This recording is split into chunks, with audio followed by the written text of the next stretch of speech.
Bismillahirrahmanirrahim. Assalamualaikum warahmatullahi wabarakatuh. Innal hamdalillah nahmaduhu wa nasta'inuhu wa nastaghfiruh. Wa na'udzu billahi min shururi anfusina wa min sayyiati a'malina. May yahdihillahu fala mudilla lahu wa may yudlil fala hadiya lahu. Asyhadu an la ilaha illallah wahdahu la syarika lahu wa asyhadu anna Muhammadan abduhu wa rasuluh. Sallallahu alaihi wa alihi washabihi wa man tabi'ahum bi ihsan ila yaumiddin, amma ba'd. Fa asdaqal hadithi kitabullah wa khairul hadi hadi Muhammadin sallallahu alaihi wasallam. Wa syarrul umuri muhdatsatuha. Fa inna kulla muhdatsatin bid'ah wa kullu bid'atin dhalalah wa kullu dhalalatin finnar. Ma'asyiral ikhwani wa akhwati fillah, azani Allah wa iyyakum rahimani wa rahimakumullah. Alhamdulillah, kita bersyukur kepada Allah Subhanahu wa taala yang pada pagi hari yang cerah ini masih memberikan kepada kita nikmat dari nikmat keimanan, taufik dan hidayah. Dan yang paling agungnya, ketika kita dikumpulkan di majelis ilmu, di rumah dari rumah-rumah Allah Subhanahu wa taala, membaca dari ayat-ayat Allah yang diterangkan dalam hadis-hadis Nabi sallallahu alaihi wasallam dari keutamaan majelis ilmu tersebut. Dalam hadis riwayat Imam Muslim, kata Nabi sallallahu alaihi wasallam dari hadis Abu Hurairah radhiyallahu taala anhu, "Majtama'a qaumun fi baitin min buyutillah yatluna kitab Allah wa yatadarasunahu fima bainahum illa nazalat alaihimus sakinah wa ghashiyatuhumur rahmah wa haffathumul malaika wa dzakarahumullahu fiman indah." Dan tidaklah suatu kaum berkumpul di rumah dan rumah-rumah Allah, mereka membaca kitab Allah, saling mempelajari di antara mereka, illa nazalat alaihimus sakinah, kecuali akan turun kepada mereka as-sakinah, ketenangan, wa ghashiyatuhumur rahmah, dan mereka akan diliputi oleh rahmat Allah, wa haffathumul malaika, dan para malaikat mengitari mereka. Dan yang paling agungnya, kata Nabi, wa dzakarahumullahu fiman indah, orang-orang yang hadir di majelis itu disebut oleh Allah di sisi para malaikatnya. Ya. Ini dari keutamaan khusus bagi yang hadir di majelis ilmu di rumah dan rumah-rumah Allah Subhanahu wa taala, di masjid-masjid Allah. Nah, ada 4 keutamaan yang sudah diterangkan tadi itu. Kemudian diterangkan di hadis yang lain, kata Nabi sallallahu alaihi wasallam, "Ulaika qaumun la yashqa fihim jalisuhum." Mereka adalah suatu kaum yang tidak akan merugi teman duduknya. Dia duduk di majelis ilmu hanya menemani kawannya saja, bukan untuk belajar, sudah dapat keutamaan. Apalagi kalau dia duduk di majelis ilmu dan dia memang niatkan untuk mempelajari ilmu tersebut, maka ini keutamaannya sangatlah besar. Kemudian diterangkan di hadis yang lain, majelis ilmu itu diibaratkan oleh Nabi bagaikan taman dari taman-taman surga, riyad min riyadil jannah. Dan diterangkan dalam Al-Quranul Karim surah Al-Mujadilah khusus tentang majelis ilmu tersebut. Wa idza qila lakum tafassahu fil majalis fafsahu yafsahillahu lakum. Dan jika dikatakan kepada kalian berluas-luas dalam bermajelis, ya, bermajelis ilmu, maka Allah akan meluaskan juga hati kalian, akan meluaskan hati kalian. Bagian dari keutamaan majelis ilmu yang kita harapkan, semoga Allah memberkahi dari apa yang kita lakukan di pagi hari ini, dan kita memurnikan niat kita dalam belajar, mencari wajah Allah, menghilangkan kejahilan. Kita niatkan untuk mengamalkan ilmu yang kita pelajari, dan kita niatkan juga untuk menyampaikan apa yang telah kita dengarkan di majelis ilmu tersebut kepada yang lainnya. Maka ini niat-niat yang dijaga dalam mempelajari ilmu agama. Jangan niatkan mencari dunia atau hal-hal yang lain yang memalingkan dari keikhlasan dalam mempelajari agama Allah Subhanahu wa taala. Baik. Sehubungan dengan dekatnya bulan Ramadan, maka di beberapa pekan nanti ini, dari pekan ini sampai pekan-pekan ke depan insyaallah taala, kita akan membahas ayat-ayat seputar puasa. Hukum-hukum, ayat-ayat hukum seputar puasa. Itu diterangkan di surah Al-Baqarah. Ada 5 ayat. Dari ayat 183 sampai beberapa ayat setelahnya. Dan kita akan baca satu ayat dari setiap kali pertemuan sebelum bulan Ramadan insyaallah taala, sehingga seorang dia masuk di bulan Ramadan dia sudah punya kesiapan, ya, sudah punya ilmu yang berkaitan dengan bulan Ramadan tersebut.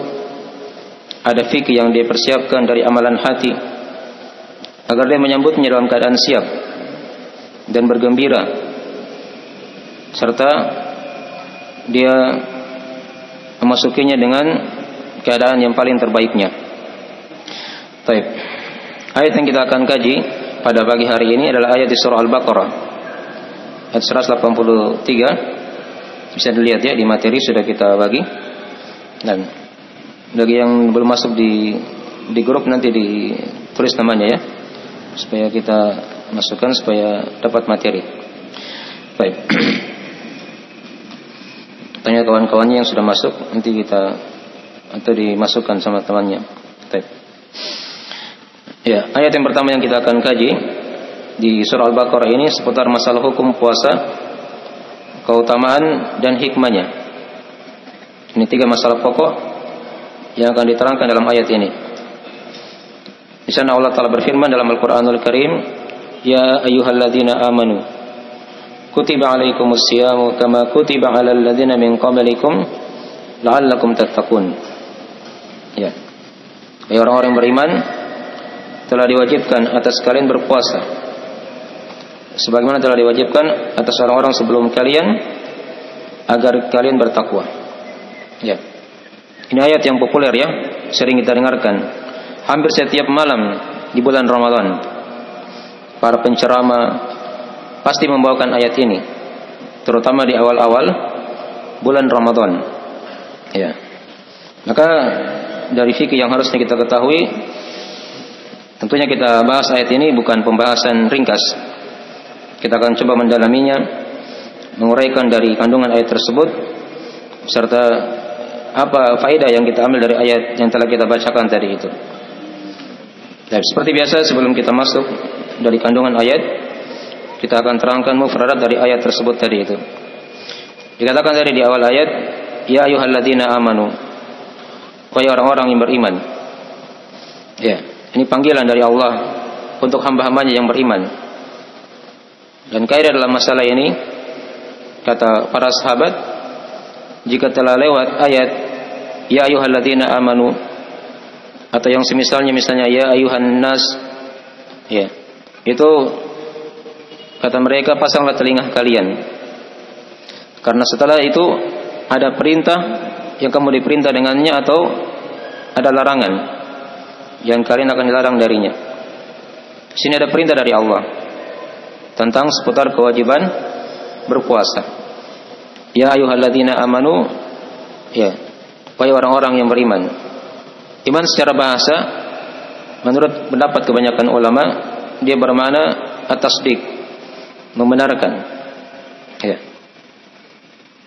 Ini diterangkan dalam kisah saudara Nabi Yusuf alaihissalam, tatkala mereka berkata kepada ayahnya, ya, wa ma anta bimu'minin lana walau kunna shadiqin, dan engkau tidak akan beriman kepada kami. Maksudnya mempercayai kami, membenarkan kami, ya, walaupun kami ini jujur. Terangkan di surah Yusuf ayat ke-17. Dan sebagian ulama ada yang mengatakan iman itu dia bermakna al-iqrar, membenarkan atau mengakui. Itu sebagian ulama ya. Jadi ada padanya makna membenarkan dan sekaligus dia mengakui dari hal tersebut. Ini lebih dalam lagi. Dan iman secara istilah dari hal yang sudah kita maklumi ya, dia merupakan perkataan, ada keyakinan dalam hati, ucapan dengan lisan, dan ada amalan dengan anggota tubuh. Bertambah dengan ketaatan dan berkurang dengan kemaksiatan. Ini 5 perkara yang ada pada keimanan. Ada keyakinan hati, ucapan lisan, amalan anggota tubuh, bertambah dengan ketaatan dan berkurang dengan kemaksiatan. Ini diterangkan dalam ayat dan hadis. Di antara hadis yang menerangkan tentang masalah itu adalah hadis riwayat riwayat Al-Bukhari Muslim dari sahabat Abu Hurairah radhiyallahu taala anhu. Kata Nabi sallallahu alaihi wasallam, "Al-imanu bid'un wa sab'una syu'bah." Di riwayat yang lain dikatakan al-imanu bid'un wa sittuna syu'bah. Ya, iman itu ada 73 sampai 79 cabang. Riwayat yang lain dikatakan 63 sampai 69 cabang. Fa'alaha, di riwayat lain dikatakan fa'afdaluha, ya, qaulu la ilaha illallah. Wa danaha imatatul adza anit tariq wal haya'u syu'batun minal iman. Yang paling utamanya kata Nabi, yang paling tingginya adalah perkataan la ilaha illallah. Yang paling rendahnya menyingkirkan gangguan dari jalan, dan rasa malu bagian dari keimanan. Ini mewakili 3 perkara. Ada ucapan lisan la ilaha illallah, ada menyingkirkan gangguan dari jalan, itu amalan anggota tubuh, dan rasa malu itu bagian dari keimanan. Ya, malu tempatnya di hati. Malu tempatnya di mana? Di hati. Dan iman juga bertambah dengan ketaatan kepada Allah. Itu diterangkan di surah Al-Anfal ayat yang kedua. Di antara ciri orang-orang yang beriman, innamal mu'minuna alladzina idza dzukirallahu wajilat qulubuhum wa idza tuliyat alaihim ayatuhu zadatuhum imana wa ala rabbihim yatawakkalun. Sesungguhnya orang-orang yang beriman itu ciri mereka, ya, idza dzukirallah, jika diingatkan Allah akan bergetar hati-hati mereka. Dan jika dibacakan kepada mereka ayat-ayat Allah, maka bertambah keimanannya. Jadi iman bisa bertambah. Di sini diterangkan dengan membaca Al-Quran misalnya. Banyak dari sebab-sebab yang menambah keimanan, yang mempelajari ilmu agama, ya, dan seterusnya dari ketaatan-ketaatan. Wa ala rabbihim yatawakkalun, dan pada Rabb mereka bertawakal. Ada juga surah Al-Mudaththir diterangkan oleh Allah Subhanahu wa taala, wa yazdadal ladzina amanu imana, agar orang-orang yang beriman itu bertambah keimanannya. Ya, diterangkan sebelumnya dari penjelasan akan neraka jahanam.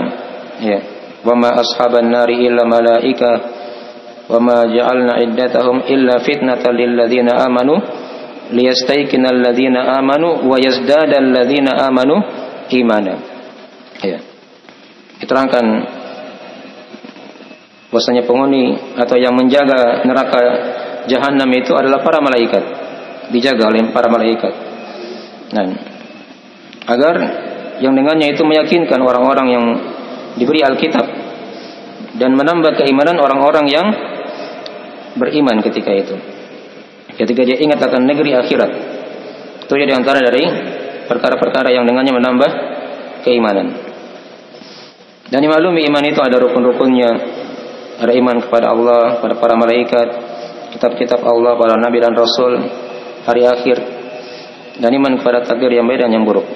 Nah, jadi dari makna ringkas, ya ayyuhalladzina amanu. Kemudian diterangkan di lafaz setelahnya, kutiba alaikumusiyam, telah diwajibkan atas kalian berpuasa. Nah, kapan puasa diwajibkan? Diterangkan oleh para ulama, dia diwajibkan di bulan Sya'ban. Ya, di tahun kedua Hijriah, ketika Nabi sudah berhijrah ke Madinah. Ya, kita sekarang bulan Sya'ban ya. Ya. Jadi di tahun kedua Hijriah, dahulu kala Nabi baru tinggal di Madinah selama 2 tahun. Bulan Sya'bannya di situ Allah turunkan kewajiban berpuasa Ramadan yang telah kita maklumi. Ya. Nah, juga dalam hadis Ibnu Umar riwayat Al-Bukhari Muslim, hadis yang masyhur ya, sering kita hafal. Kata Nabi sallallahu alaihi wasallam, "Bunyal Islam ala khams." Islam dibangun di atas 5 perkara. Ya. Yang pertama syahadat la ilaha illallah. Ya, wa anna Muhammadar Rasulullah wa iqamis salati wa ita'iz zakati wa hajjil baiti wa shaumi Ramadan. Islam dibangun atas 5 perkara fondasi. Yang pertama adalah syahadat la ilaha illallah Muhammadar Rasulullah. Menegakkan salat, ya, membayar zakat. Kemudian di rukun yang keempat Nabi tempatkan ibadah haji. Nanti rukun yang kelima baru diterangkan berpuasa di bulan Ramadan. Ini hadis Ibnu Umar. Kalau di hadis Umar bin Khattab riwayat Muslim itu diterangkan puasa itu di rukun yang keempat. Ya. Tentang kisah Jibril itu yang masyhur ya. Yang datang bertanya sama Nabi, apa itu Islam? Maka Nabi kabarkan Islam itu engkau bersaksi akan syahadat la ilaha illallah Muhammadar Rasulullah. Ya. Engkau tegakkan salat, bayarlah zakat, berpuasa di bulan Ramadan dan berhaji ke Baitullah. Jika ada kemampuan ke sana. Baik. Jadi dari makna apa hukum puasa itu ya. Jadi hukum puasa Ramadan itu hukumnya wajib. Karena dikatakan oleh Allah kutiba dengan lafaz kutiba. Kutiba itu bermakna furiḍah. Diwajibkan. Ya. Dan lafaz-lafaz seperti ini banyak dalam Al-Qur'an. Kadang dikatakan kataba, kadang dikatakan faradha, kadang dikatakan amarah, ya, ada beberapa lafaz yang bermakna kewajiban. Ya. Baik. Apa itu as-siyam? As-siyam secara bahasa dia bermakna al-imsak. Bermakna al-imsak, menahan. Ini diambil dari perkataan Maryam alaihissalam. Ya. Jadi kalau Maryam, sebagian ulama ada yang membaca alaihissalam. Walaupun beliau bukan nabi ya. Karena tidak ada nabi dari kalangan apa? Para wanita.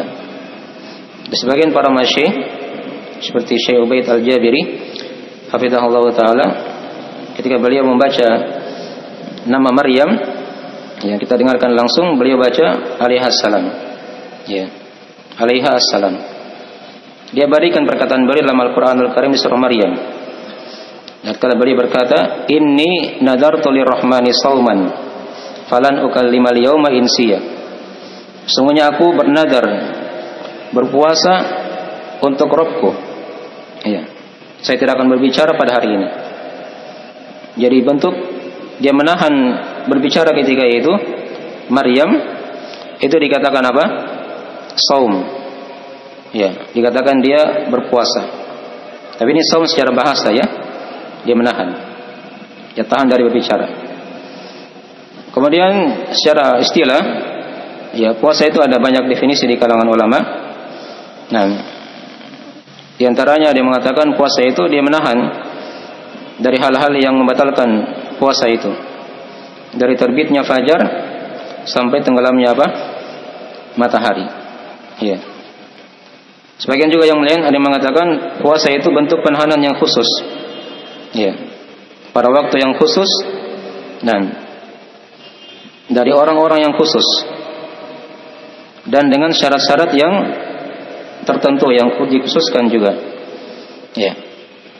Jadi dia bentuk penahanan yang khusus. Artinya tidak semua ditahan di situ kan?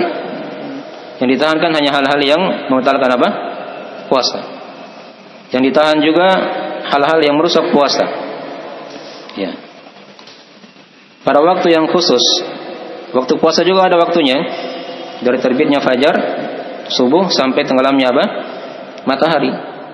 Malam hari orang tidak puasa. Jelas kan? Ya. Pada orang-orang yang khusus, ada orang-orang yang diwajibkan berpuasa. Seperti dia muslim. Ya. Orang kafir tidak wajib berpuasa, tapi dia akan ditagih pada hari kiamat. Kenapa tidak puasa? Orang kafir kalau berpuasa tidak syah puasanya. Ya. Jelas ya? Muslim balik, berakal. Anak kecil itu tidak diwajibkan berpuasa, tapi mereka dia latih. Dan para sahabat melatih anak-anak mereka untuk berpuasa ketika itu. Jika mereka sudah lapar di tengah hari, ya, mereka disibukkan dengan permainan agar dia lupa dari laparnya itu sampai matahari tenggelam. Itu kebiasaan para sahabat di masa dahulu kala. Walaupun belum wajib, tapi dilatih mereka untuk berpuasa. Jadi muslim balik, yang balik ya, dimaklumi. Kemudian dia berakal. Ini orang-orang yang khusus. Artinya kalau dia orang gila atau dia misalnya kerasukan jin misalnya, itu tidak diwajibkan padanya apa? Puasa. Nah, kemudian dari syarat berpuasa juga dia punya kemampuan untuk berpuasa. Muslim, balik, akil, dan dia mampu. Ya, bukan orang yang sakit. Nanti kita akan bahas di ayat yang kedua ya, masalah ini. Ya. Jadi kalau dia mampu berpuasa, maka dia wajib berpuasa. Kemudian yang kelima dari syarat berpuasa juga dia mukim, dia tinggal di negerinya, bukan seorang musafir. Karena orang musafir dia tidak wajib. Ya, dia tidak apa? Wajib. Dan syarat yang keenam dari orang-orang yang khusus yang diwajibkan berpuasa ini berlaku untuk perempuan. Itu dia tidak punya halangan apakah haid atau nifas. Jadi 6 syarat untuk perempuan, 5 tadi berlaku untuk laki-laki dan perempuan. Baik. Jadi itu definisi puasa. Bentuk penahanan yang khusus pada waktu yang khusus dari orang-orang yang khusus. Ya. Dan dengan syarat-syarat yang dikhususkan juga. Nanti kita akan terangkan ya. Selain tadi 6 syarat tadi itu atau 5 syarat, ada juga syarat yang lain, yaitu dia berniat sebagai syarat sahnya apa? Puasa dari malam hari. Baik. Dan dulunya puasa itu dikatakan oleh para ahli tafsir itu bukan 1 bulan Ramadan ya dulunya. Jadi sebelum turunnya puasa Ramadan itu ada puasa yang wajib. Ya, ada puasa Asyura 10 Muharram. Itu dulu puasa wajibnya kaum muslimin. Ada juga puasa 3 hari dalam sebulan, setiap bulan. Itu puasa wajibnya dulu. Nah, nanti ketika turun puasa Ramadan kewajibannya, maka puasa Asyura, puasa 3 hari dalam sebulan itu berubah menjadi apa? Sunnah. Ya, tidak dihilangkan tapi diganti hukumnya menjadi sunnah. Yang wajib hanyalah apa? Puasa Ramadan. Baik. Jelas ini ya? Ya. Jadi dari makna as-siyam dan awal kewajiban puasa di masa dahulu kala. Ya. Baik. Dulunya 3 hari sebulan ada puasa Asyura. Kemudian turunlah puasa Ramadan menggantikan dari kewajiban tersebut. Nanti akan diterangkan di ayat-ayat setelahnya. Kemudian diterangkan tadi kama kutiba 'alal ladzina min qablikum. Ya, sebagaimana telah diwajibkan. Jadi puasa ini juga sudah diwajibkan oleh Allah atas orang-orang sebelum kita. Ya. Dari orang-orang Nasrani, orang Yahudi. Ya. Tapi di sini yang dikatakan oleh para ulama sebagaimana telah diwajibkan. Maksudnya bagaimana sebagaimana telah diwajibkan? Apakah di sini ada beberapa pendapat ya dikatakan oleh para ulama. Ada yang mengatakan dia kembali kepada asal kewajibannya. Jadi puasa ini secara asal itu ada kewajibannya di umat-umat terdahulu. Walaupun mungkin beda kaifiatnya ya. Nah, ada juga yang mengatakan sebagaimana telah diwajibkan di situ maksudnya ya kembali kepada sifat puasa itu. Sifatnya sama. Dia tahan lapar, ya dahaga dan melakukan hubungan suami istri. Ini ada yang mengatakan seperti itu ya. Sama sifatnya dengan umat terdahulu. Ada yang mengatakan juga yang ketiga, enggak, dia bukan sifat katanya. Tapi dia kembali kepada waktu berpuasa itu. Ya, kembali pada waktu berpuasa. Nah, umat terdahulu juga ada waktunya sama dengan umat Islam. Ya. Karena di masa dahulu kala itu diterangkan ya, orang berpuasa itu ketika sudah waktu Isya atau dia sudah tidur di malam hari, maka sudah haram makan, minum, dan jima ketika itu. Itu di awal-awal kewajiban apa? Puasa. Kalau sudah tidur, sudah salat isya, sudah tidak boleh lagi apa? Makan, minum, dan jima. Sudah haram. Masuk waktu menahan di situ. Sampai tenggelamnya matahari di hari esok. Nah, ini kaifiat seperti ini juga ada di umat-umat terdahulu. Ada di umat-umat terdahulu. Dipahami ya? Baik.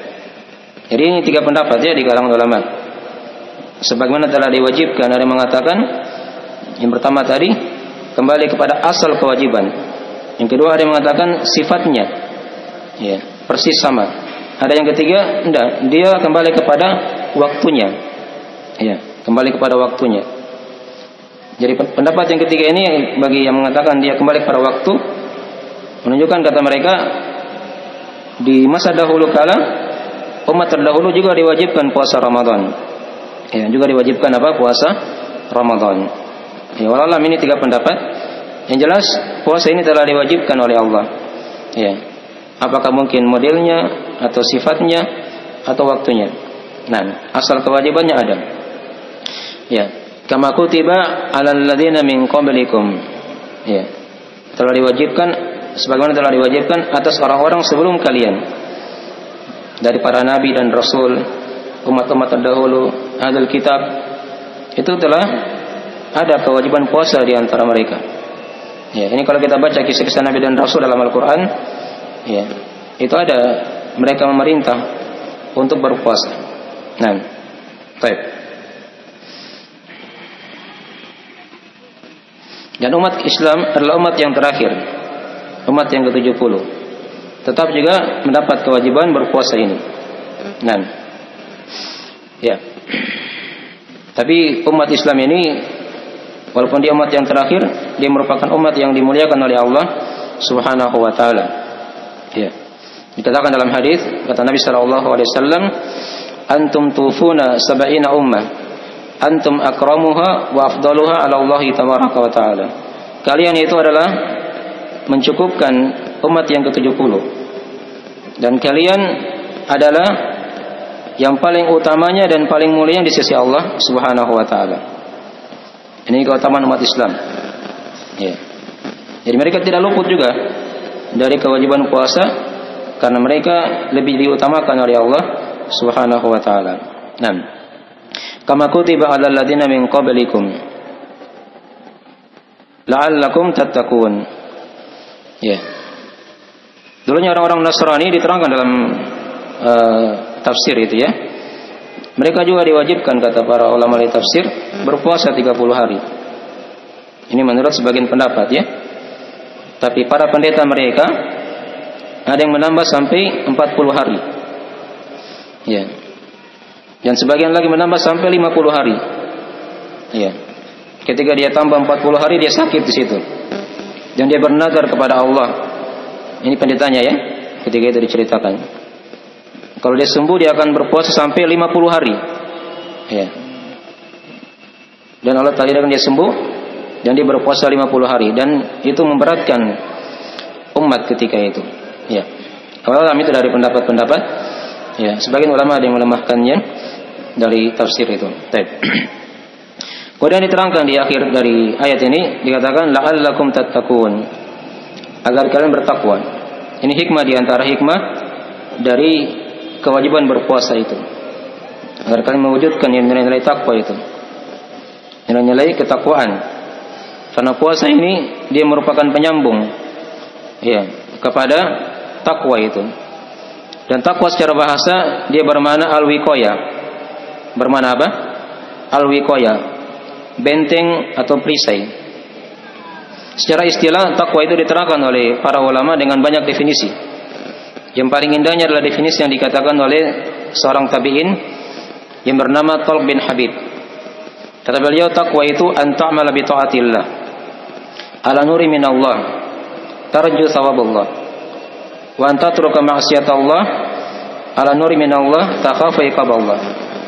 Takwa itu kata beliau adalah engkau beramal ketaatan kepada Allah ala nuri minallah, di atas cahaya dari Allah, karena mengharap dari pahala Allah.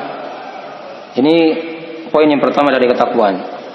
Dia lakukan ketaatan di atas ilmu, cahaya dari Allah, ada harapan yang diharapkan dari Allah Subhanahu wa taala. Kemudian engkau tinggalkan dosa dan maksiat di atas ilmu juga. Nah, karena takut akan siksaan Allah Subhanahu wa taala. Ini dikatakan apa? Takwa. Ya. Jadi kembalinya takwa itu kepada dua perkara saja. Melakukan perintah dan menjauhi apa? Larangan. Tapi ingat dia berdasar kepada ilmu dan ada akidah yang benar. Ada harapan yang dia harapkan dari Allah. Dijauhi maksiat ada dasar ilmu juga dan ada rasa takut ya akan siksaan Allah Subhanahu wa taala. Ini dikatakan apa? Yang dikatakan dengan takwa. Ya. Ini selesai sudah pembahasan ringkas dari ayat ini. Ya ayyuhalladzina amanu kutiba alaikumus syamu kama kutiba alal ladzina min qablikum la'allakum tattaqun. La'allakum tattaqun. Ya. Kemudian ayat ini dimaklumi tadi ya, secara makna globalnya kita sudah bisa simpulkan di sini.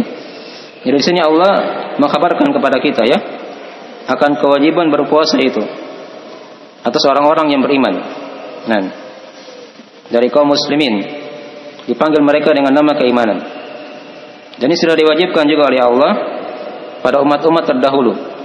Ya, terdapat dalamnya dari faidah, dari kebaikan, hikmah untuk seluruh makhluk. Baik. Sekarang kita akan masuk menjelaskan dari keutamaan puasa. Ini setelah kita tahu hukum puasa itu apa, wajib, barulah datang setelahnya itu penjelasan apa? Penjelasan keutamaan-keutamaan. Ini metode dalam menjelaskan ilmu ya. Perhatikan dari Allah terangkan. Awalnya diterangkan apa? Kutiba alaikumus syiyam. Telah diwajibkan atas kalian apa? Berpuasa. Kemudian di akhir ayat dikatakan diterangkan oleh Allah dari faedah puasa itu. Hikmahnya apa? La'allakum tattaqun. Ini metode dalam belajar. Tahu dulu hukum, baru tahu apa? Keutamaan. Ya, jangan sibukkan diri dengan keutamaan dulu. Belum tahu hukumnya apa. Sebagian kadang orang disibukkan diri dengan keutamaan. Dibaca keutamaan salat, keutamaan puasa, tapi dia tidak tahu bagaimana cara berpuasa itu yang benar. Cara salat yang benar bagaimana? Hanya tahu keutamaan saja, ini tidak cukup. Ya, dia tahu hukum itu paling pokoknya. Baru dia tahu keutamaan setelahnya. Ya, dipaham ya? Itu metode dalam mempelajari ilmu agama Allah Subhanahu wa taala. Lihat Nabi SAW ketika beliau ajari wudu pada para sahabat ketika itu. Diterangkan dalam riwayat Al-Bukhari Muslim. Jadi beliau berwudu dulu seperti yang kita telah maklumi. Dari cuci tangan sampai cuci kaki. Di akhir hadis beliau terangkan keutamaan wudu di situ. Hadal wudu. Ya, man tawaddaa nahwu wudu'i hadza thumma shalla rak'ataini ghufira lahu ma taqaddama min dhanbi. Ya. Lam yuhaditsu fi man nafsa ghufira lahu ma taqaddama min dhanbi. Siapa kata Nabi ini adalah wudu. Ya. Siapa yang berwudu seperti wuduku ini kata Nabi, kemudian dia salat 2 rakaat dan dia tidak bisikan dalam hatinya ada dosa dan maksiat, maka akan diampuni untuknya dosanya pada apa yang telah berlalu. Ini sama juga. Nabi terangkan dulu wudu, baru terangkan apa? Manfaat dari wudu itu. Sama di sini. Allah terangkan dulu apa itu puasa itu, hukumnya apa. Ya, baru diterangkan keutamaannya. Ini penting ya kita pelajari. Dalam mempelajari ilmu agama Allah seperti itu semuanya. Ya, tahu hukum dulu baru tahu keutamaan. Ya, keutamaan belakangan datang. Walaupun dia tidak tahu keutamaan sebenarnya, kalau sudah paham hukumnya, maka dia akan dapatkan keutamaan tersebut. Walaupun dia tidak pikirkan. Walaupun dia tidak apa? Pikirkan. Baik, di sini kita akan terangkan ada sekitaran 10 keutamaan dari puasa itu. Ini bukan pembatasan ya. Bagi yang mencarinya mungkin masih ada yang lain lagi dari keutamaan-keutamaan puasa itu. Yang pertama dari puasa itu keutamaannya adalah sebab pengampunan dari Allah Subhanahu wa taala. Ini diterangkan di surah Al-Ahzab. Ada 10 golongan di situ. yang Allah siapkan pengampunan dan pahala yang besar. Ya, di antaranya di situ diterangkan oleh Allah di golongan yang ke-8, was-shaimina was-shaimat. Orang-orang yang berpuasa dari kalangan laki-laki dan perempuan. Di akhir ayat diterangkan a'addallahu lahum maghfiratan wa ajran 'aziman. Allah siapkan untuk mereka pengampunan dan pahala yang besar. Dan juga diterangkan dalam hadis riwayat Al-Bukhari Muslim dari Abu Hurairah radhiyallahu taala anhu, kata Nabi sallallahu alaihi wasallam, "Man shoma ramadhana imanan wa ihtisaba, ghufira lahu ma taqaddama min dzambi." Siapa yang berpuasa Ramadan karena iman dan karena mengharap, ya, maka akan diampuni untuknya dosa-dosanya yang telah berlalu. Jadi ini dari keutamaan puasa yang pertama, merupakan sebab pengampunan dosa dari Allah Subhanahu wa taala. Kemudian yang kedua, dari keutamaan puasa juga, dia merupakan pemutus syahwat. Ya, pemutus syahwat. Ini diterangkan dalam hadis riwayat Al-Bukhari Muslim dari Ibnu Mas'ud radhiyallahu taala anhu. Kata Nabi sallallahu alaihi wasallam, "Ya ma'syaral syabab, man istata'a minkumul ba'a falyatazawwaj, fa innahu aghaddu lil basar wa ahsanu lil faraj. Faman lam yastati' fa alaihi bisawm, fa innahu lahu wija." Kata Nabi sallallahu alaihi wasallam, "Wahai para pemuda, siapa di antara kalian yang mampu untuk menikah, maka dia menikah. Karena itu nikah itu bisa menundukkan pandangan dan lebih menjaga kemaluan. Kalau dia belum mampu, kata Nabi, ya, maka hendaknya dia berpuasa. Karena puasa itu adalah tamengnya, ya, pemutusnya. Nah, agar dia bisa mengontrol syahwatnya." Dipahami ya? Jadi dari faedah puasa yang kedua. Kemudian yang ketiga di antara faedah puasa juga diterangkan, ya, dia merupakan dari sebab pelakunya mendapatkan dua kegembiraan. Ya, ini diterangkan dalam hadis riwayat Al-Bukhari Muslim. Kata Nabi sallallahu alaihi wasallam, "Lis-shaimi farhatan." Bagi yang berpuasa itu ada dua kegembiraan. Farhatun inda fitri wa farhatun inda liqa'i rabbi. Kegembiraan ketika dia berbuka dan kegembiraan ketika dia berjumpa dengan Rabb-Nya. Dia bergembira dengan puasanya. Kemudian yang kelima atau yang keempat dari keutamaan puasa itu diterangkan di situ bahwa mulut orang yang berpuasa itu lebih harum di sisi Allah daripada minyak wangi yang paling harum di muka bumi ini. Dan yang keenam, kita akan gabung sebentar ya. Kemudian atau yang kelima dari keutamaan juga berpuasa ini, pahalanya akan dibalas oleh Allah dengan tanpa hisab. Ya, akan dibalas khusus oleh Allah pahala orang-orang yang berpuasa. Dan yang keenam diterangkan juga dari keutamaan puasa itu, dia merupakan tameng dari api neraka. Baik, diterangkan di hadisnya di bawah ya. Kita sudah jadi 3 poin tadi itu. Ya, bahwa mulutnya orang berpuasa lebih harum di sisi Allah daripada minyak wangi yang paling harum. Kemudian dia itu merupakan tameng, ya, dan Allah akan balas secara khusus dari ibadah puasa ini. Diterangkan dalam hadis, kata Nabi sallallahu alaihi wasallam, "As-siyamu junnah, fala yarfuth wala yajhal. Wa in imru'un qatalahu atau aw syatamahu falyakul inni shaim." Nah, falyakul inni shaim. Walladzi nafsi biyadi la khulufu fami shaim atyabu indallahi min rihil misik. Nah, yatruku ta'amahu wa syarabahu wa syahwatahu min ajli as-siyamu li wa ana ajizu bih wal hasanatu bi asyri amsalihha. Kata Nabi SAW, puasa itu adalah tameng. Maka jangan dia mencela ketika dia berpuasa ya. Jangan dia berbuat kejahilan, berbuat dosa dan maksiat. Jika ada orang yang ingin memerangi dia, ajak dia berantem atau berpukul begitu, ya, berkelahi, atau dia cela dia, maka dia cukup katakan apa? Falyakul inni shaim. Ya. Katakanlah, sungguh saya sedang berpuasa. 2 kali Nabi ulangi. Sungguh saya sedang berpuasa. Jadi kalau ada orang yang ingin debat dia misalnya, atau ingin mencela dia, mengajak dia berkelahi, katakan saja seperti itu, saya sedang berpuasa. Karena ketika dia berpuasa, dalam keadaan dia berpuasa kemudian dia mencela, dia berkelahi, dia berdebat, Itu bukan sifat orang-orang yang berpuasa. Ya. Nabi terangkan di situ, beliau bersumpah demi jiwaku yang berada di tangannya, sungguh bau mulut orang yang berpuasa itu lebih harum di sisi Allah daripada bau minyak wangi yang paling harum di muka bumi ini, misik. Karena dia meninggalkan makanannya, dia meninggalkan minumannya, dan dia tinggalkan syahwatnya karena aku, kata Allah Subhanahu wa taala. Ini dari hadits qudsi dipetik ya. Di lafaz setelahnya ini itu dari hadits qudsi. Setelahnya itu. Baik. Nah, yang diterangkan sampai akhir hadis, ya, dia tinggalkan apa syahwatnya, makanan, minuman dan syahwatnya karena aku, maksudnya karena Allah Subhanahu wa taala. Dan kata Allah, as-siyamu li wa ana ajzi bi. Dan puasa itu, kata Allah, untukku dan aku yang akan membalasnya secara khusus. Ya, secara apa? Khusus. Baik. Jadi ini dari sebagian dari keutamaan puasa. Sudah berapa tadi? Sudah 6 ya. Baik. Keutamaan yang ketujuh dari hadis yang tadi itu yang kita baca dari riwayat Al-Bukhari Muslim dari Abu Hurairah, itu hadis qudsi ya. Jadi Allah Taala yang langsung berfirman dengannya. Nah, lewat sabda Nabi sallallahu alaihi wasallam.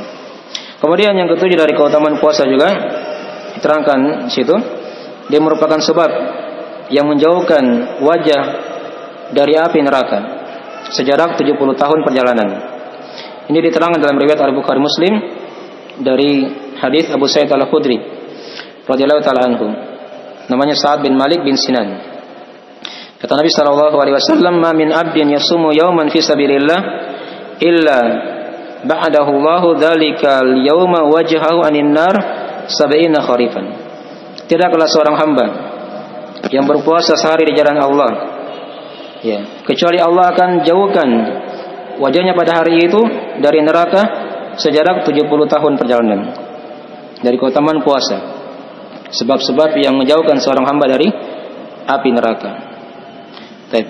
Kemudian yang ke-8 dari keutamaan puasa itu, ya, diterangkan dalam hadisnya di sini, ya, puasa itu disiapkan untuk orang-orang yang berpuasa itu di surga nanti ada pintu khusus, ya, bagi orang-orang yang berpuasa. Ini diterangkan dalam riwayat Al-Bukhari Muslim dari Sahal bin Sa'ad As-Sa'idi radhiyallahu taala anhu. Kata Nabi sallallahu alaihi wasallam, "Inna fil jannati baban yuqalu lahu Ar-Rayyan." Sesungguhnya di surga itu ada sebuah pintu yang bernama Ar-Rayyan. Ya, surga itu ada 8 pintu diterangkan dalam hadis ya. Nah, di antara pintunya itu yang bernama apa? Ar-Rayyan. Kata Nabi, "Yadkhulu minhu as-shaim." Ya, as-shaimuna yaumal qiyamah. Nah, la yadkhulu minhu ahadun ghairuhum. Akan masuk di pintu itu orang-orang yang berpuasa, dan tidak akan masuk darinya seorang pun kecuali mereka.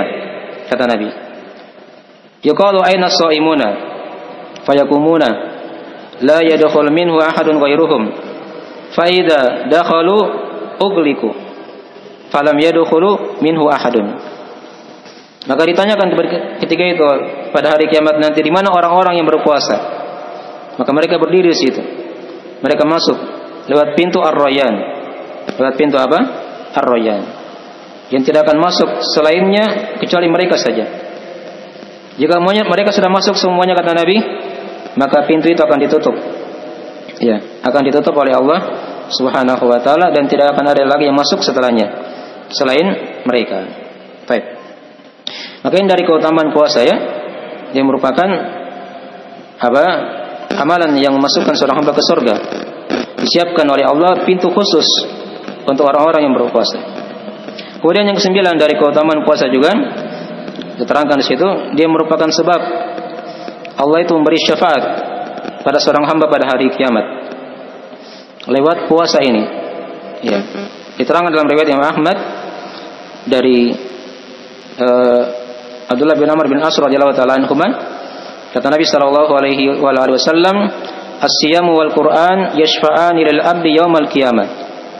Puasa dan Al-Qur'an itu akan memberikan syafaat pada seorang hamba pada hari kiamat nanti.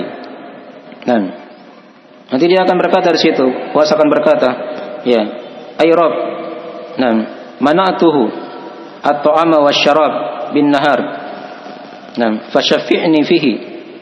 Puasa akan berkata ketika itu, hai Rabbku, saya telah menghalanginya dari makan dan minum di siang hari, ya, di bulan Ramadan. Maka berikanlah syafaat kepadaku untuk dia. Untuk dia. Kalau beri syafaat, ya, maka puasa memberi apa? Syafaat kepada hamba itu.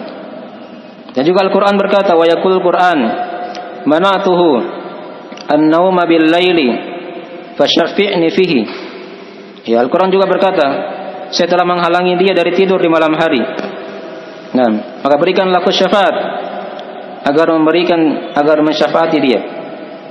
Maka kata Nabi, fayashfa'ani, maka keduanya itu puasa dan Al-Quran akan memberikan syafaat. Ini dua perkara ya yang sangat erat sekali hubungannya di bulan Ramadan, antara membaca Al-Quran dan berpuasa. Ya. Dan nanti pada hari kiamat dua perkara ini akan memberikan syafaat, ya, di sisi Allah Subhanahu wa taala kepada hamba-hamba yang berpuasa dan dia membaca Al-Quran di malam hari di salat tarawihnya, ya, sebagai ibadah nafilah untuknya. Kemudian yang ke-10 dari keutamaan puasa, dia merupakan sebab yang memasukkan hamba ke surga Allah Subhanahu wa taala. Ada sebagian hadis dalam masalah ini, tapi hadis-hadis yang sudah kita bacakan tadi itu cukup ya. Ayat yang sudah kita bacakan juga itu merupakan ayat yang sudah mencukupi dalam perkara ini. Baik, ini selesai sudah pembahasan tentang masalah keutamaan puasa. Ya. Jadi sudah kita selesaikan tadi dua masalah pokok ya. Hukum puasa dan keutamaan apa? Puasa. Masalah yang terakhir kita akan terangkan di sini tentang hikmah berpuasa itu. Hikmah berpuasa. Baik.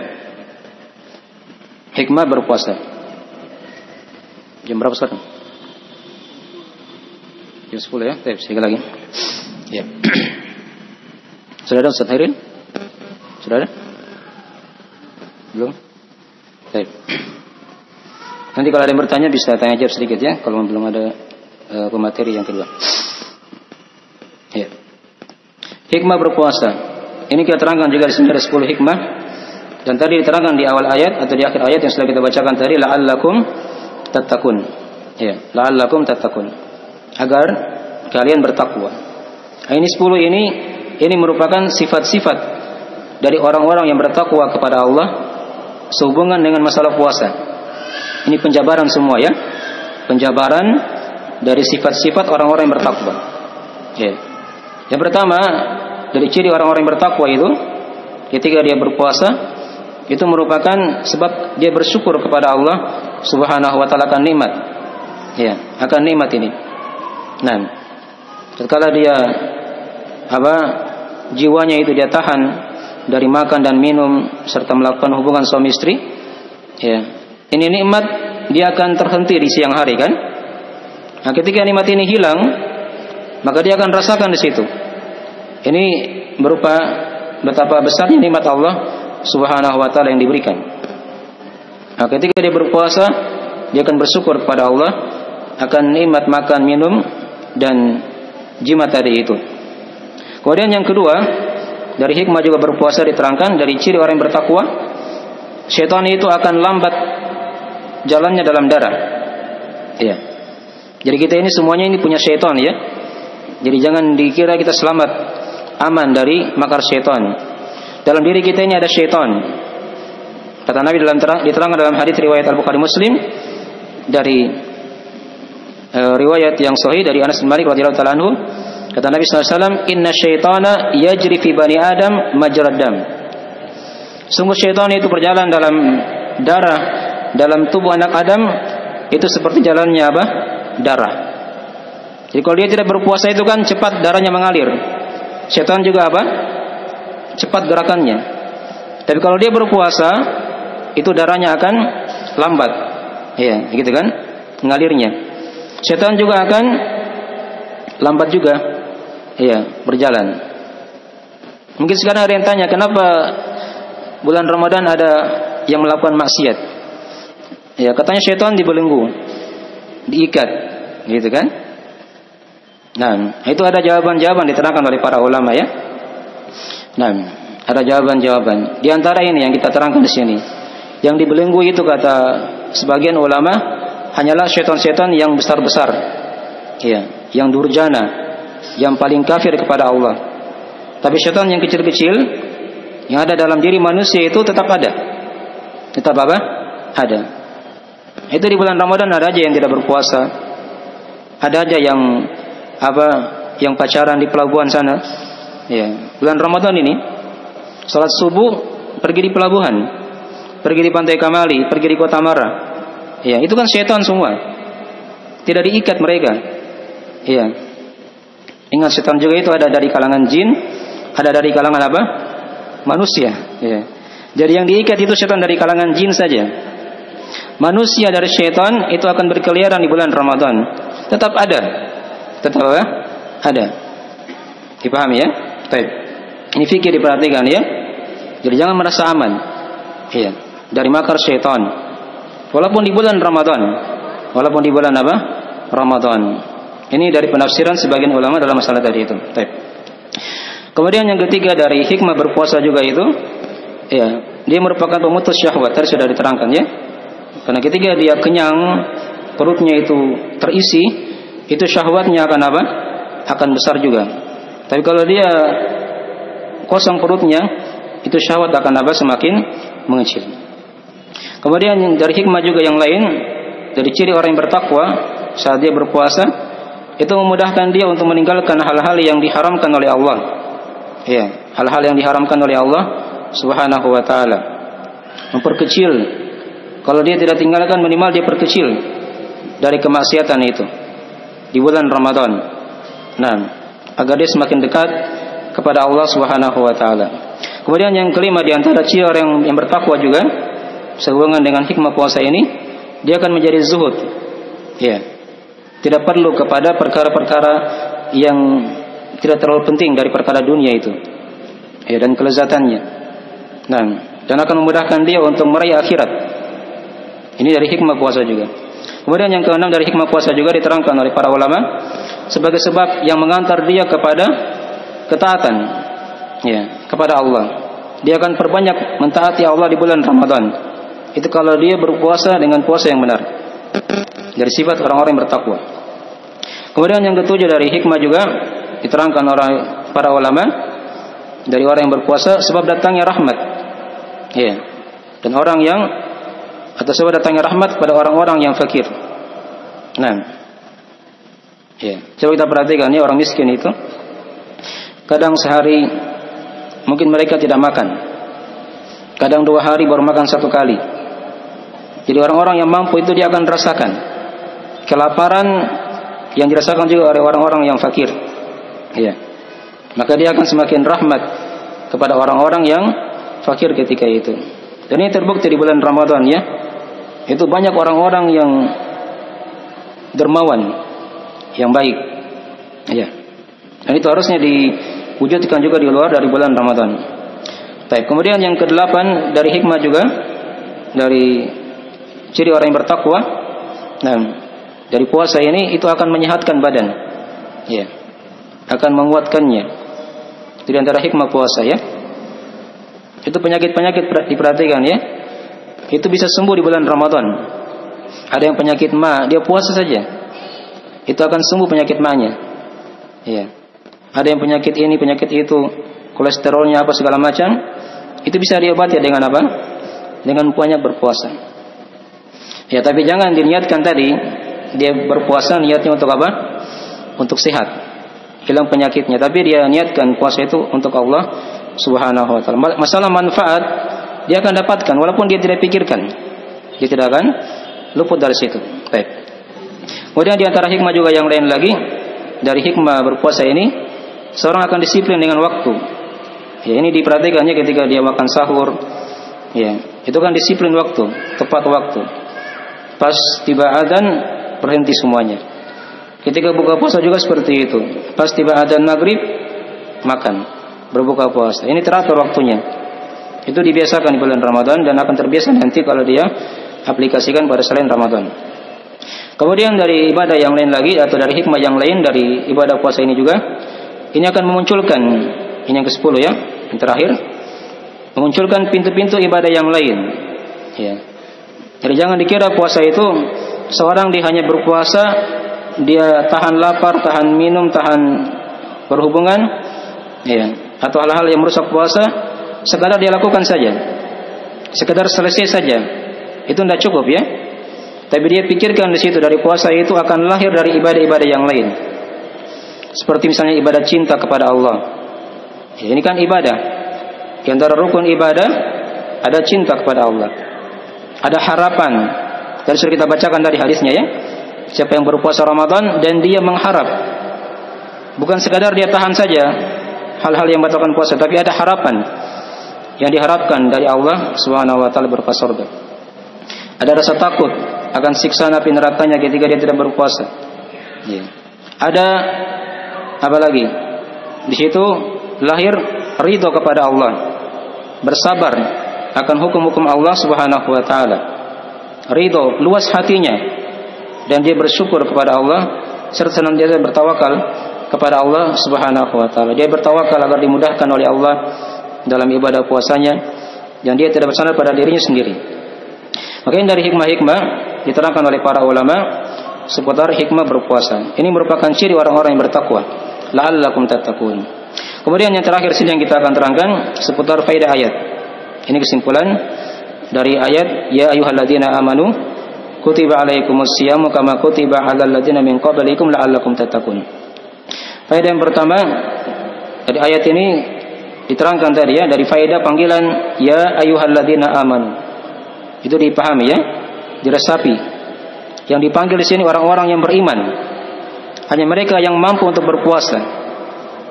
Adapun kalau dia tidak punya keimanan, hanya ikut-ikutan orang saja, itu dia tidak akan bisa berpuasa.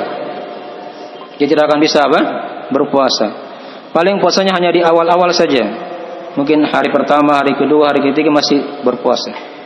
Sudah masuk hari-hari berikutnya, sudah tinggalkan puasa. Apalagi sudah mendekati Idul Fitri, kadang sudah seperti hari-hari biasa sudah makan di jalan sana sini.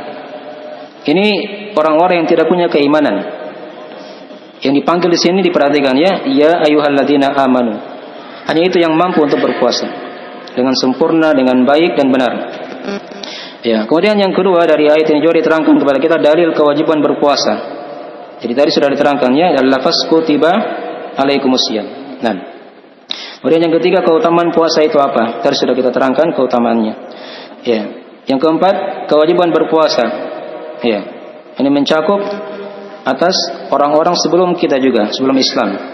Diwajibkannya tadi ya kama kutiba alal ladzina min qablikum. Kemudian yang kelima dari faedah ayat ini juga diterangkan kepada kita hiburan yang memudahkan puasa ini. Kenapa dikatakan dia semacam hiburan? Karena puasa ini sudah ada di umat-umat terdahulu. Jadi kita ini datang belakangan. Ya, sudah ada yang mendahului kita. Orang-orang yang berpuasa. Maka hendaknya kita jangan merasa berat. Jangan merasa apa? Berat. Itu merupakan kemudahan dari Allah Subhanahu wa taala. Kemudian yang keenam, dari ayat ini juga diterangkan kepada kita kesempurnaan umat Islam. Ya. Jadi umat Islam ini dia umat yang sempurna. Agamanya adalah agama yang sempurna. Dia tidak luput keutamaan. Di umat-umat terdahulu ada puasa, mereka juga dapat keutamaan berpuasa. Ya. Faedah yang ketujuh di sini diterangkan kepada kita hikmah dari kewajiban berpuasa tadi ya, la'allakum tattaqun. Faedah yang kedelapan diterangkan keutamaan takwa. Ini takwa ini sudah diterangkan tadi ya, definisinya apa. Dan dia merupakan dijadikan sebagai hikmah yang besar. Ya, agar seorang itu menjadi orang yang terbaik di sisi Allah Subhanahu wa taala. Itu kan ada ayatnya, inna akramakum indallahi atqakum. Sesungguhnya orang yang paling terbaik, yang paling mulia di sisi Allah dari kalian adalah yang paling bertakwa di antara kalian. Jadi kalau dibahasakan dengan bahasa yang lain sebenarnya begini ya. Jadi puasa ini mengantar kita menjadi manusia yang paling terbaik. Kan dikatakan la'allakum tattaqun. Sementara yang paling terbaik di sisi Allah, yang paling mulia adalah orang-orang yang bertakwa. Itu hikmah dari keutamaan takwa ini. Kemudian yang kesembilan dari faedah ayat ini juga diterangkan kepada kita hikmah Allah dalam beraneka ragamnya ibadah. Jadi ini kita ibadahkan banyak macam ya. Ada syahadat, ada sholat, ada puasa, ada zakat. Dan di bulan Ramadan itu banyak ibadah-ibadah yang tidak ada di bulan-bulan yang lainnya. Ya. Maka diberikan dari macam-macam ibadah yang berbeda-beda agar seorang itu dia bersemangat dalam beribadah kepada Allah Subhanahu wa taala. Yang ke-10 yang terakhir dari faedah ayat ini diterangkan kepada kita metode dalam menjelaskan ilmu. Tatkala keutamaan disebutkan setelah penjelasan hukum syar'i. Tadi ya. Jadi hukum puasa diterangkan dulu oleh Allah. Hukumnya wajib. Baru datang keutamaan setelahnya. La'allakum tattaqun. Ini cara mempelajari ilmu seperti itu ya. Metode di antara metode dalam belajar agama. Dia tahu dulu hukum, baru dia tahu apa? Keutamaan. Jangan dahulukan keutamaan-keutamaan tapi tidak tahu bagaimana cara berpuasa, kaifiatnya bagaimana. Ini dari hal yang kurang ya. Yang kadang dilakukan oleh sebagian saudara-saudara kita yang mungkin cara belajarnya kurang bagus dalam masalah ini. Baik. Semoga Allah SWT memberikan hidayah kepada kita semuanya dan memberikan taufik kemudahannya dalam menjalankan ibadah puasa Ramadan. Nah, yang tidak lama lagi kita akan jalani insyaallah taala. Baik. Bagaimana waktunya sudah habis?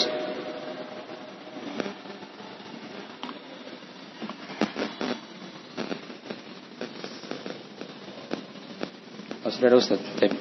Ada yang tanyakan dari pelajaran 1-2. Silakan.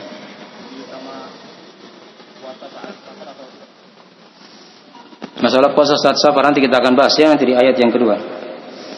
Yang jelas kesimpulan dalam masalah ini, berpuasa saat safar itu disesuaikan dengan jenis safarnya. Dengan jenis apa? Safarnya. Secara umum seorang yang bersafar itu kan sudah ada keringanan. Ya. Nanti kita akan terangkan di ayat yang kedua ya. Faman kana minkum maridun aw ala safarin. Siapa di antara kalian yang sakit atau dia bersafar, sudah diberi keringanan oleh Allah untuk tidak berpuasa walaupun safarnya ringan. Sudah ada keringanan. Hanya di situ dibahas oleh para ulama mana yang lebih utama begitu. Di safar yang ringan tadi itu dia puasa atau tidak berpuasa? Boleh tidak berpuasa. Tapi kalau dia berpuasa itu lebih utama. Itu lebih utama. Itu kesimpulan dalam masalah ini. Adapun kalau safarnya berat, dilihat di situ. Kalau memberatkan, maka lebih utama dia tidak berpuasa daripada dia berpuasa dan membuat berat dirinya nanti untuk berpuasa nanti. Baik.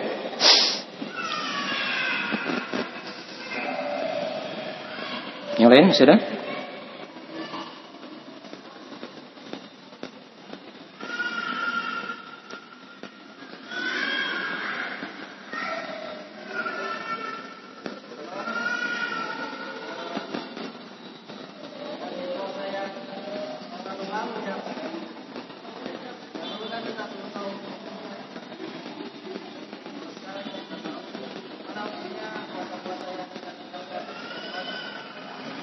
Baik. Ini ada yang bertanya tentang orang yang tidak berpuasa di tahun-tahun yang lalu yang mungkin dia jahil, belum kenal agama misalnya. Ya. Apakah dia ganti puasa-puasa itu? Nah, atau tidak? Ini ada selang pendapat di kalangan ulama ya.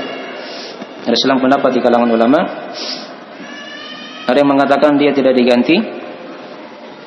Dan juga ada yang mengatakan dia diganti. Ya, dia diganti.